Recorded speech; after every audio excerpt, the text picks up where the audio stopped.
Hello, friends. This is Pritha, and welcome back to my little space called 5 Minutes of Authenticity, where I share reflections, intentions, and affirmations, and various other little tidbits of inspiration that I am so privileged to learn from and grow with when I meet with my clients. I am an authenticity life coach, and life offers multiple occasions where discussions come about where we start to talk about things that affect us in a place where we often keep things to ourselves. We don't always share them.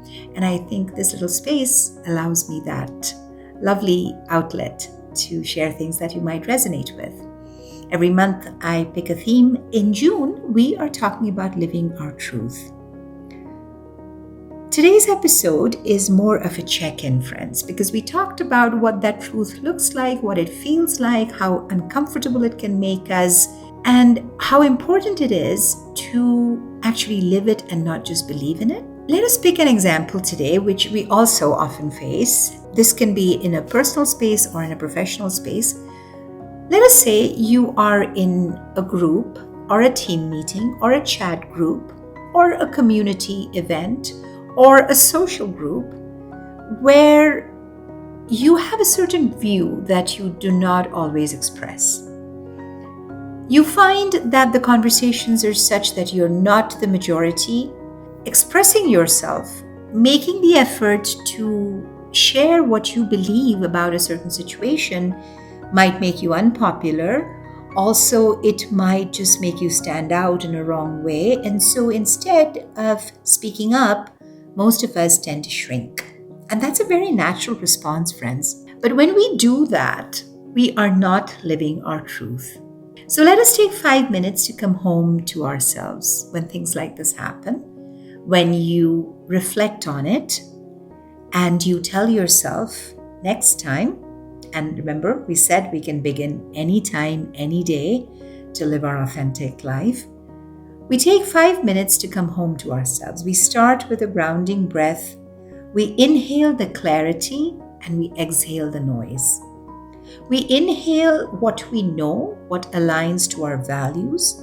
And in this particular example, if there is a particular view that you resonate with and you feel good about and you are convinced about, that is your clarity.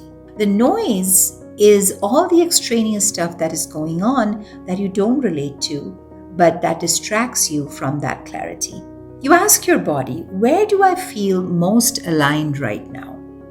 Where do I feel the tensions or the resistance? You ask your heart, what truth wants to be honored today?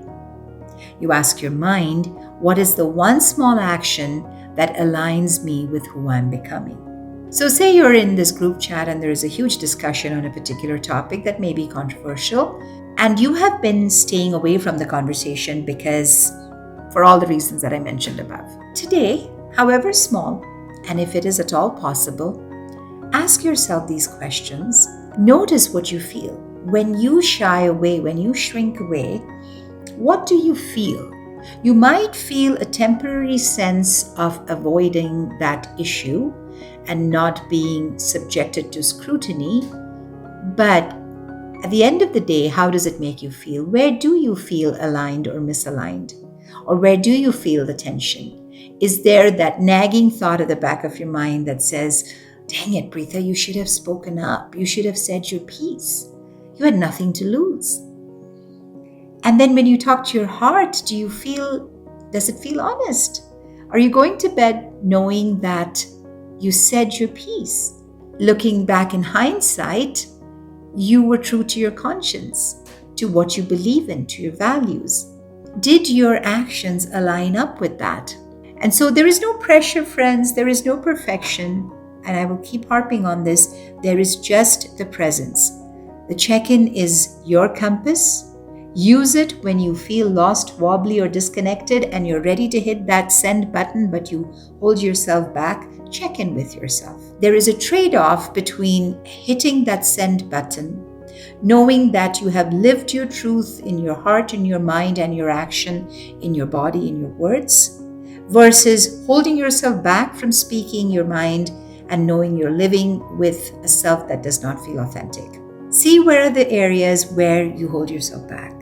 It could be what we talked about, whether it's saying yes or no, whether it's saying yes when you want to say no. It could be that conversation in a team meeting that you've been shying away from just because you don't want to rock the boat.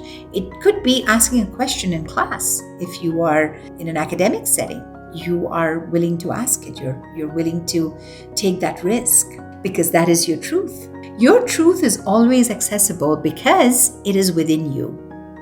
You just have to pause and listen. And trust me, friends, when you are able to do that, you unlock a power that is very heady and from which you cannot go back. But more on that in my final episode for June coming up next week. Until then, this is Pritha. Thank you for being here. You were listening to 5 Minutes of Authenticity. Take care, everyone.